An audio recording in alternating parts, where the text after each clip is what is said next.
Olá, bem-vindos a todos aqui ao nosso canal, o canal Dantas pelo Mundo. E o nosso tema do vídeo de hoje vai ser as várias Bíblias que existem hoje em dia.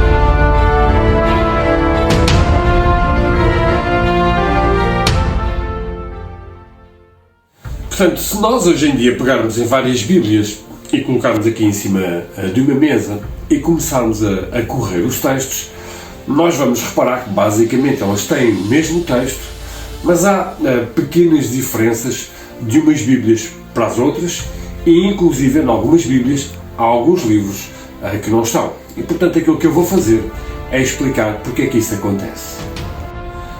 Então, de que Bíblias é que estamos a falar?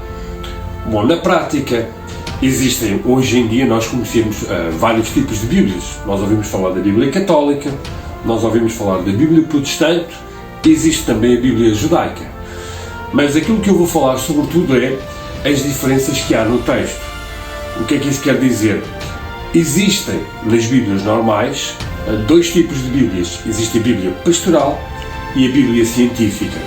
A Pastoral, na prática, é um texto que está traduzido nas línguas de cada país para que as pessoas possam ler fluentemente e serve basicamente para rezarmos e para refletir e usarmos também nas celebrações. Agora, a Bíblia Científica tem um pormenor, porque ela foi traduzida de um texto, seja ele o grego ou o hebraico, o original. E o que é que acontece? Eles fizeram uma tradução direta. E muitas vezes, quando estamos a ler uma Bíblia científica, às vezes o texto não é fluente. Inclusive, se ela estiver traduzida para o português, eu até tenho alguma dificuldade em perceber a ligação, digamos, da ortografia, ou mais da sintaxe do texto em português. Portanto, não é uma Bíblia para a gente pegar e começar a rezar. Portanto, é uma Bíblia, sobretudo para estudarmos. Estamos ao Miguel. Então, mas se as Bíblias têm um texto diferente, não há o risco das pessoas interpretarem de uma maneira diferente? Então vamos lá aqui entender isto. Bom, na realidade, eu não posso agora pegar numa Bíblia, sei lá, numa língua qualquer, e fazer uma tradução assim sem mais nem menos. Tá bem? Existem organizações que, digamos, têm a função de olhar para as traduções que são feitas das Bíblias, em muitas línguas, e, digamos, dar uma avaliação se ela está bem ou mal traduzida. Mas isso acontece só nas Bíblias pastorais, porque as Bíblias científicas não, elas têm uma tradução direta. Agora é assim, houve erros? Houve. Aconteceram alguns problemas? Aconteceram. Mas eu acho que não foram assim tão graves, desde que expliquem às pessoas qual foi esse erro. E eu vou dar um exemplo desses erros. O mais conhecido é, na realidade, o erro do Mar Vermelho. Ou seja, todos nós conhecemos a história de Moisés, que chega ao mar e, digamos, com a vara, o mar separa-se em dois, o povo atravessa, digamos, a pé, e quando os soldados do faraó vão atrás deles, o mar fecha-se e morrem todos afogados. E nós contamos que essa história é a passagem do Mar Vermelho. Pois, esse é o problema, é que na Bíblia, nos textos originais, não existe nenhum Mar Vermelho. Aquilo que os textos da Bíblia falam é o Mar de Juntos, o Mar de Etã. E, portanto, nem sequer na altura do tempo de Moisés, o nome daquele mar que lá está hoje, que é o Mar Vermelho, tinha esse nome. Está bem? Portanto, o nome do Mar Vermelho só acontece no século I, por um general romano, e depois, sobretudo mais tarde, quando os ingleses constroem o canal de Suez que liga o Mediterrâneo ao Mar Vermelho, então ficou nos mapas esse nome do Mar Vermelho. Agora é assim, quando a gente abre uma Bíblia pastoral, hoje, muitas vezes está na passagem escrito: o povo atravessou o Mar Vermelho. E isso é, na realidade, um erro de tradução. É só apenas um exemplo. Depois existe outra diferença nas Bíblias atuais. Portanto, a partir do século XIV vai nascer um movimento que é o movimento protestante, com Martinho Lutero. E, na realidade, aquilo que eles vão fazer é protestar contra a autoridade do Papa na época, e uma das coisas que vai se alterar é, na realidade, digamos, a composição dos livros da Bíblia. Ou seja, hoje uma Bíblia católica não tem os mesmos livros que a Bíblia protestante. E eu vou explicar isso. Então, que Bíblia nós temos hoje na prática na Bíblia católica? Portanto, há um senhor chamado São Jerónimo, e ele, na realidade, ele vivia numas grutas, mesmo ao lado da Gruta de Belém, onde Jesus nasceu. Quando eu falar do nascimento de Jesus, eu falarei dessas grutas de São Jerónimo, e ele vai ter um trabalho muito importante. Ele vai pegar nos textos que ele tinha da Bíblia Antiga, ou seja, do Antigo Testamento e também do Novo Testamento, e ele vai juntá-los todos e traduzir do grego para o latim. E ele vai chamar, e nós vamos chamar isso hoje, a famosa Vulgata. E essa Bíblia que ele traduziu, na realidade ela é composta por 73 livros. Mas quando surge o movimento protestante, com Martinho Lutero, eles vão questionar alguma autoridade da Igreja, e é bom saber de onde é que nasce este nome protestante, que é um protesto, ou seja, ele fez um manifesto no pórtico da Catedral da Colónia, onde ele explica em que é que está contra a Igreja. E numa delas, a primeira grande protesto foi pelo facto da bula papal, que o Papa deu, ou seja, eles estavam a construir o Vaticano e o Papa precisava de dinheiro. E disse que quem ajudasse ficava com os pecados perdoados. E o Martinho Lutero disse: isso não pode acontecer, portanto, isto não é uma espécie de mercearia em que a gente paga para ficarmos com os pecados perdoados. Esse foi o primeiro grande protesto. Depois há um segundo grande protesto que tem a ver com os sacramentos. Ou seja, nós temos hoje na catequese, aprendemos os 7 sacramentos, mas os protestantes vão dizer: não, só são 2, que é o batismo e a Eucaristia, porque esses foi Jesus que deu origem a esses sacramentos. Os outros foi a Igreja que os inventou. E, na realidade, historicamente, a Igreja é que vai criar esses sacramentos a seguir. Mas o outro protesto que vai dar origem a uma Bíblia diferente vai ser que o Martinho Lutero vai seguir uma tradição que havia antes do São Jerónimo, da Bíblia, chamada a Bíblia da Palestina.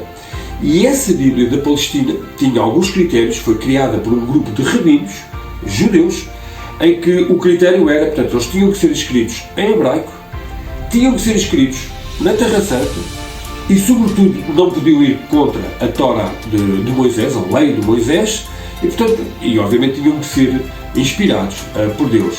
E o problema é que essa Bíblia, sobretudo o Antigo Testamento, por causa destes critérios, não tem 6 livros, alguns não têm 6 desses livros, e alguns bocados de outros livros. Os livros estão lá, mas não estão completos.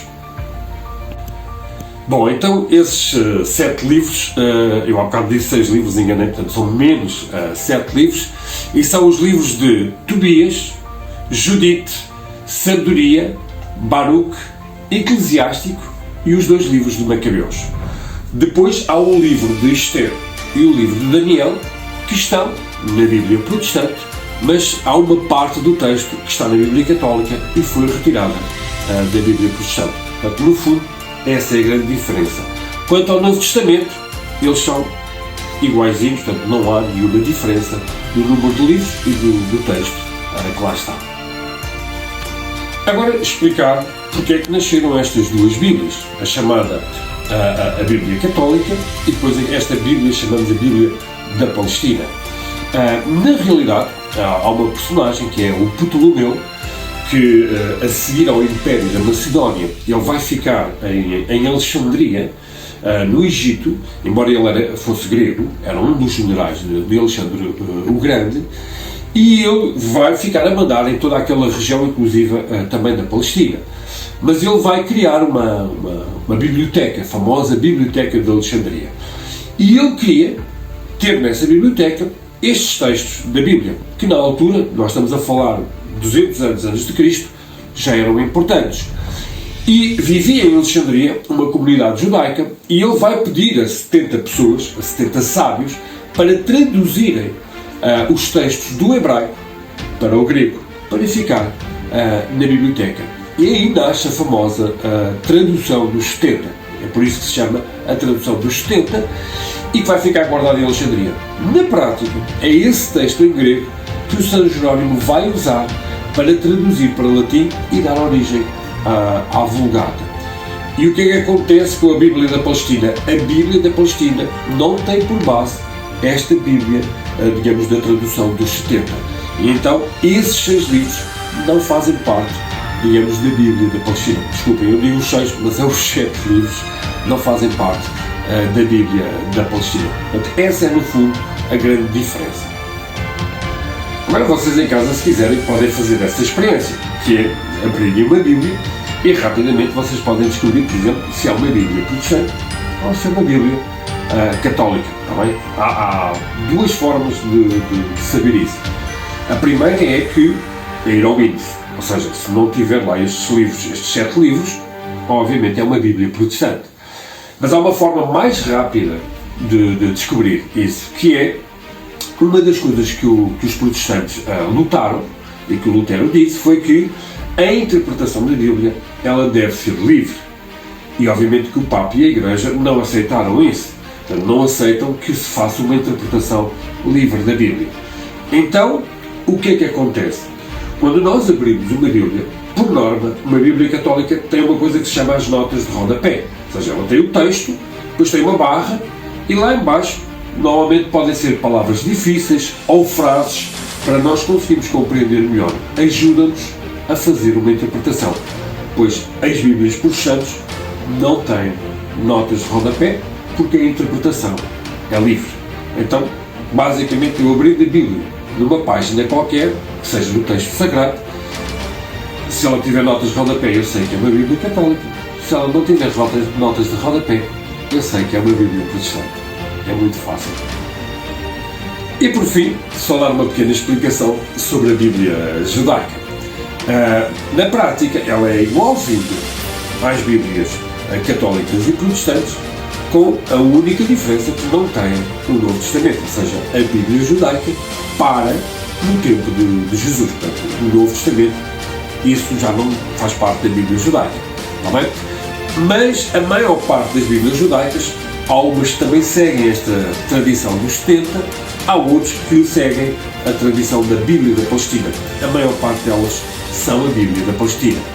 Depois, eles têm alguns livros que às vezes incluem na Bíblia e que eles chamam os deuterocanónicos, que é esse nome complicado, que é para dizer o quê?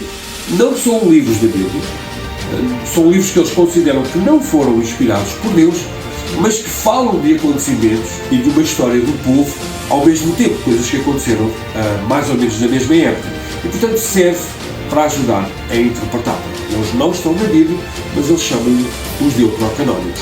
E nós hoje, nas Bíblias modernas, quer a protestante, quer a católica, às vezes também tem algumas versões que têm esses livros chamados deuterocanónicos do Antigo Testamento. Por exemplo, nós hoje temos o livro do profeta Isaías e nós já sabemos que há uma parte do livro que é do profeta e há outra parte que é deuterocanónica, que não está normalmente nas Bíblias.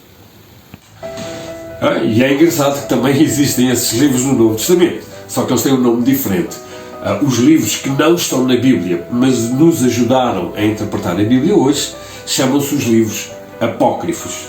É um nome esquisito, mas é só para dizer que o São Jerónimo, quando criou a Vulgata, quando traduziu para o latim os textos que vão dar origem à Bíblia, ele também teve acesso a esses livros, mas ele acabou por não os considerar inspirados por Deus. Mas hoje nós sabemos que, por exemplo, existe o Evangelho de Pedro, existe o Evangelho de Filipe, que estão em algumas bibliotecas. Se quisermos, podemos consultar e ler, e portanto contam também os milagres de Jesus, a história de Jesus, praticamente todos os passos da vida de Jesus, mas não foram livros que foram incluídos na Bíblia.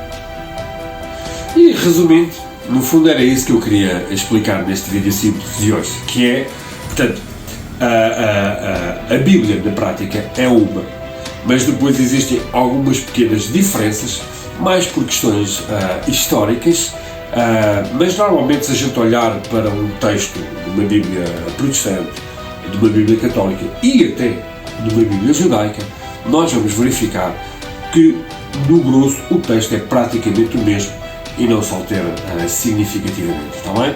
Saberem isso. E depois também saberem esta diferença entre o que é uma Bíblia científica, portanto, traduzida do original e que é para nós interpretarmos e estudarmos, ok? E depois existe esta Bíblia pastoral que vem da tradução do latim, da Vulgata, que foi traduzido nas línguas normais do dia de hoje, o inglês, o francês, o espanhol, o português e centenas delas, que servem para nos ajudar a refletir e a rezar, e na prática são os textos que se usam nas celebrações religiosas, para saber essas diferenças. E pronto, espero que tenham gostado deste vídeo. Já sabem o que eu vos peço, né? Que subscrevam lá o canal, carreguem lá no sininho para saberem quando é que vai sair vídeos novos, e obviamente se quiserem podem pôr um gosto, e se tiverem necessidade ou alguma coisa que não perceberam bem, podem fazer um comentário e assim que pudermos nós, de certeza que vamos responder, está bem? Espero que tenham gostado e até à próxima, tudo de bom com vocês.